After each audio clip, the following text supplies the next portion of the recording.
The International Newsnet World Report is a national television news show available in more than 30 million homes. We broadcast daily real news the networks won't tell you. We are solely viewer-supported. That means you. You can donate at our website, INNWorldReport.net. We hope you find the following interview informative and helpful.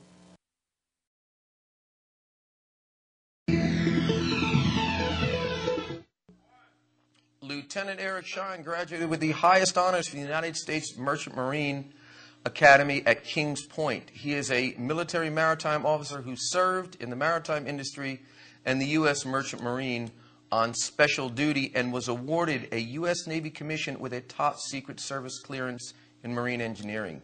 When Lieutenant Shine became a whistleblower, filing grievances regarding ship maintenance, procedural safety, and regulatory issues, including illegal dumping from government vessels, and a host of other violations, his troubles were just beginning.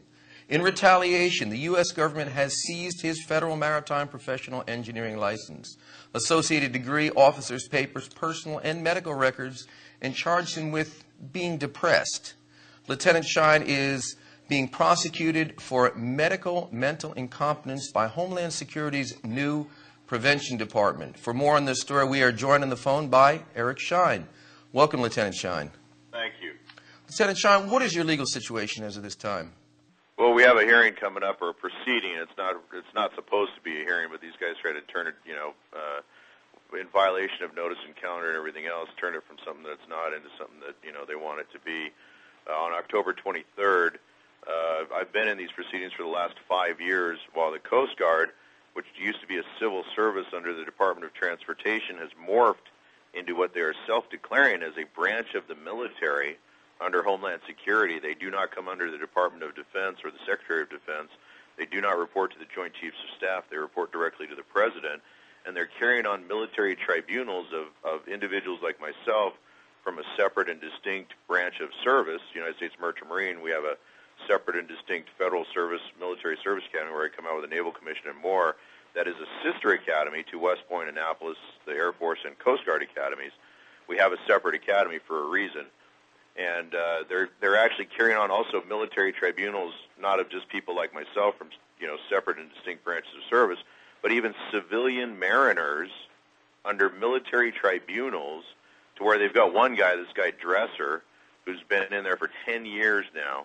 And talk about Abu Ghraib and Guantanamo Bay, there's not much difference. They're creating virtual prisons in these military tribunals and adjudicating civilian matters, civil penalties, and civilian fines of civilian mariners, individuals who, they operate a tugboat or a barge or something on inland water. Well, Eric, let me interrupt you. When did this begin? This seems to be a fundamental change in the way that our government is doing business. When did this procedure of military type or military tribunals, now under the jurisdiction of Homeland Security, when did that begin? Well, they've been pulling it off for a while, but they've been doing it under the auspices. The Coast Guard's been confused for a long time whether it's a branch of the military or civil service. It actually has authority under the APA, which is the Administrative Procedure Act, which is for civil service employees. It's supposed to be of its own personnel, but we get Coast Guard licenses even coming out of Kings Point, and the reason for that was separation of powers, and they were not allowed to and not supposed to get into personnel matters, but they're using safety, quote-unquote, and now security as a means to get at labor issues for individuals of separate and distinct branches of service, and even civilians. It's almost like having the DMV turned over to the military and allowing them to prosecute speeding tickets and drunk driving and parking tickets. In New Jersey, I think it is that way. Let's right. Let's go back to how this all got started. What were the kind of things that you witnessed, and what are the violations that you reported that opened up this can of worms? Well, the adjudications themselves were supposed to have a separate and distinct industry-wide board called the Licensed Personnel Board that all these federal employers and shipping companies and federal contractors, general agencies of the federal government, are supposed to provide, including the unions or federal officers associations in this industry, similar to the railway labor boards. And instead of actually providing it that they're paid to do, they tried to transfer the costs over to the Coast Guard administrative proceedings, which are inappropriate. And now that the Coast Guard's turned into a branch of military, they're doing things. They have their own Judge Advocate General Corps. They're doing things under these, military tribunals under UCMJ. They're not declaring it, but, when you go into a proceeding, you're facing a lieutenant commander in uniform. And the Judge Advocate, the judge who sits on it, they call him an ALJ, and that comes from the APA, the Administrative Procedure Act. He's actually a JAG officer now who comes under the Judge Advocate General and his authority.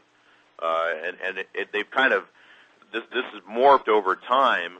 They were doing it before, but with the changes in the Patriot Act and Homeland Security Act, or creation of Homeland Security, it's only gotten worse rather than better. Well, what are the severity of these things? You mentioned in one of your releases Lincoln Law violations, dumping of waste, contract fraud. What kind of things and how serious were these things that you witnessed? Well, some of them were minor, but think about it. If we cannot, and not all of them were minor, like, one, I tried to stop an explosion on board a government vessel before it happened because I saw what they were doing was unsafe, refused to carry out the order. They had a junior officer carry out the order, and sure enough, there was an explosion, a flashback, and he got burned.